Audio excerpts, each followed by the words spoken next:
Hello everybody and welcome to my channel, Astrology. We are just going to quickly run through the new moon in Cancer, which is coming up tomorrow. I'm a little bit late to the mark.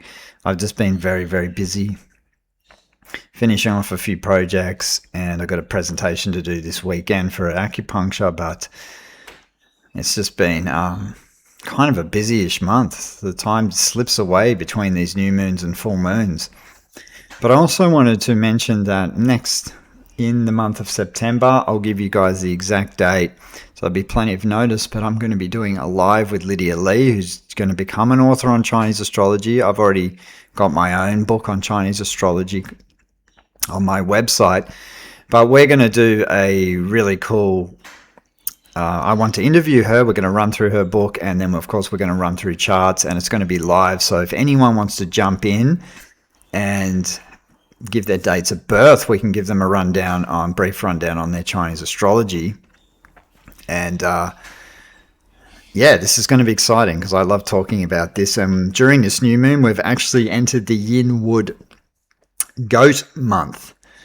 Right, we're in the month of the goat. So this is interesting because, well, for those who don't know, it's not just annual years, the months change as well when it comes to Chinese astrology. So Yin-Wood goat month. And obviously, however that reacts to your four pillars chart, there's going to be a significance in some way. But we're not here to talk about Chinese astro. We're going to talk about this new moon. And so once a year, we have a new moon in Cancer in its own sign. The moon is obviously very powerful in this sign. And new moons are always good to set intentions, dreams, goals.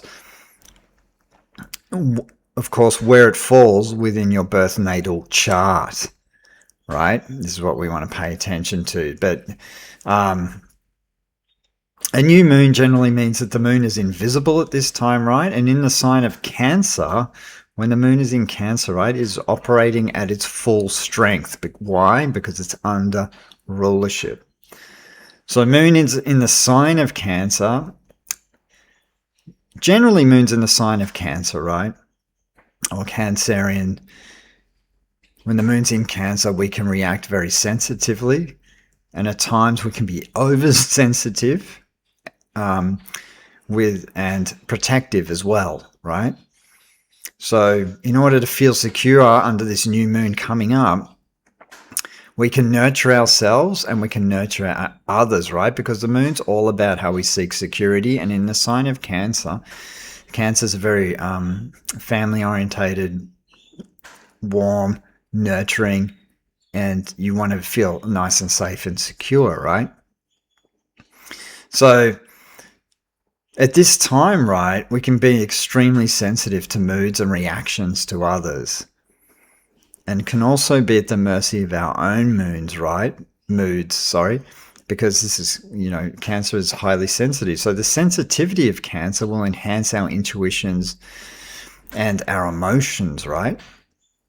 And so we can also be overprotective of our emotions with strong memories of the past.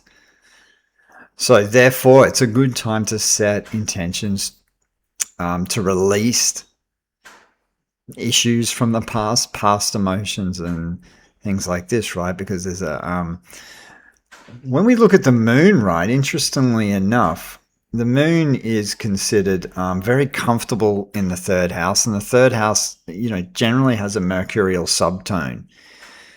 So the moon is in joy in the third house, so to speak. But why I'm mentioning this is because that the moon has a strong relation to memories.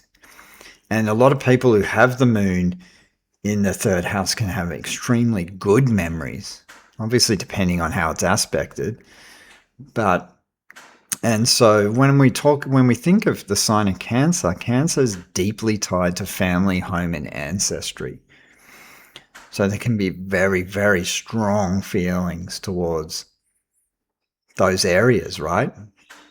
Family, our home, our security, where we connect to. And a lot of people with moons in Cancer really like connecting to the past, and that is diving into their family history, right? So And interestingly enough, right at this time, we have a Mercury retrograde, which is going to be, it's in a pretty much, I think, right now, close to a separating conjunction to the moon, and currently it's going to be retrograde in the sign of Cancer. So this is going to make this new moon internal with thoughts and thinking patterns that can resurface that have been connected to the past. And these thoughts and feelings, just like I mentioned, will be connected to the family, the home, and ancestry. So interestingly enough, this third moon, because I always look at astrological decans in connection to the tarot, and this new moon falls into the third decan of Cancer, which is the card. It connects to the fours, right? The Four of Cancer. And the tarot correspondence to this is the Four of Cups in the tarot. And funnily enough, this card is connected to the frequency of the moon. And the fours, as generally as a number, give us quite a very strong, stable foundation.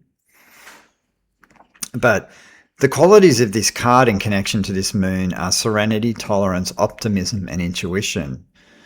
And there can be conflicts that can arise with this, and they can be between desire for security and desire for change and expansion. So in a very old book I have on these tarots and the decans, they title this card being in connection to, well, the title of this card connection to the Four of Cups, they call blended pleasure. So during this new moon, it's really indicating, and those who are familiar with the tarot will know what I mean from the image of this card. As you can see in the picture I've got here, this is actually from the Four of Cups. Like it's almost like a spirit is handing you the cup, right? Which can indicate we may be mulling over something and looking so deeply at the three cups in front of us, but there's one there that we just can't see. So it can be like a missed opportunity. I mean, this is a very basic rundown of this card. There's a lot of dimensions to it, but I would say just during this new moon, do not fall into apathy, frustration, stagnation, or missed opportunities, which this card indicates. So don't abandon desires or focus on the negative. So if your intentions are set correctly, it will be an end to stagnation, and opportunities will come your way. So the Cancer Fours represent steady work, obedient to discipline, and willing to conform to the demands of circumstances to make the best of any situation. So under the new moon in Cancer, the merging of intellect and intuition will come into play due to that mercurial tie-in, and Mercury being retrograde in the sign of Cancer. But obviously Mercury in that separating aspect, we may have, a lot of memories that really do connect with the past come to us. So we really need to use at this time, especially when it comes to setting our intentions and our goals, to use our intuitive hunches, our common sense, and our foresight to reach our goals. So a determined fight must be waged against oversensitivity, negative thoughts, and feelings that are tied from the past. So this is a really good time to release a lot of baggage from the past. And the baggage can be tied in, especially with that Mercury retrograde, in terms of not being able to let go of certain thoughts that are tied to feelings connected from the past. And for those who really pay attention to setting their intentions, especially those who know their charts, and for those who've never really done this, it's a really good exercise to set those intentions and then see what manifests for you 6 months later when the full moon is in the sign of Cancer.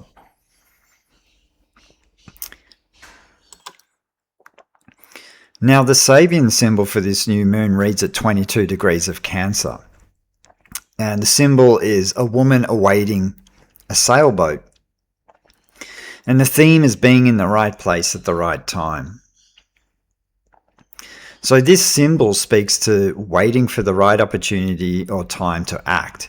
It alludes to the ability to stay poised and focused in the present while anticipating that which is yet to come.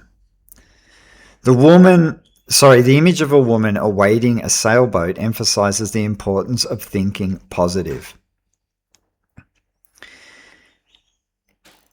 It is not a present fact, but the creative power idea that establishes enduring reality. So on a practical level, this image stresses the need for patience and the ability to hold up under stress or maintain emotional composure. At its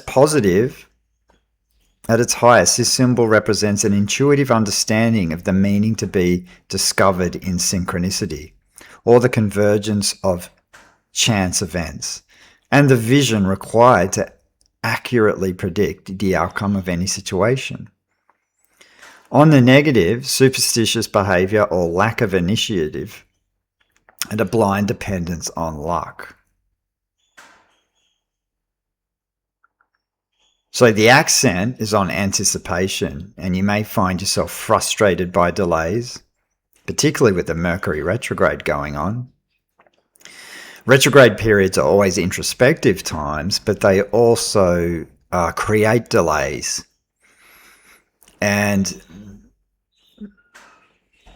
this in turn enables us to actually really stay focused and patient. And if our goals aren't really coming to fruition as quickly as we think we should, well, then retrograde periods make us wait, make us delay. But the important thing is that we show up for ourselves anyway, because at the end of the day, we shouldn't really be seeking validation from anyone, right? The main thing is, with whatever it is we want to pursue with our goals or our destiny, well, the main thing is showing up for ourselves, because that in turn is what enables success. So when the accent says you may find yourself being frustrated by delays, being in the right place at the right time is important. This is what it says as well. But being in the right place at the right time, if you're disciplined and showing up for yourself, well, that's what it's kind of indicating. And the opportunity from this symbol is your greatest advantage lies, like I was saying, in being patient. The wait will be worth it. Make sure you know what you're looking for. Make sure you know you are looking for what you're looking for, or you may not recognize it when it gets here. The risk is guard against expecting things to fall into your lap without putting forth the effort to get them. You could be disappointed in the end if that's the case. So patience is the key, especially with retrograde periods. This new moon merges the intellect and intuition together, and just have the patience, everyone, especially in retrograde periods, to pursue your destinies and for things to come into fruition for you. And like I said, the main thing is showing up for yourself. So stay tuned. I've got a few more videos in the pipeline, and like I said in the beginning, I really look forward. It'd be great if everyone can rock along to this live Chinese Astro. I'm looking forward to this, and there's a few other guests I'm looking to get on, like I said in the beginning. So hopefully I can get these people on and we can delve a little bit deeper into some astrological themes, which I love so much. So thanks for listening, guys, and I appreciate the subscribers, and we'll be in touch soon.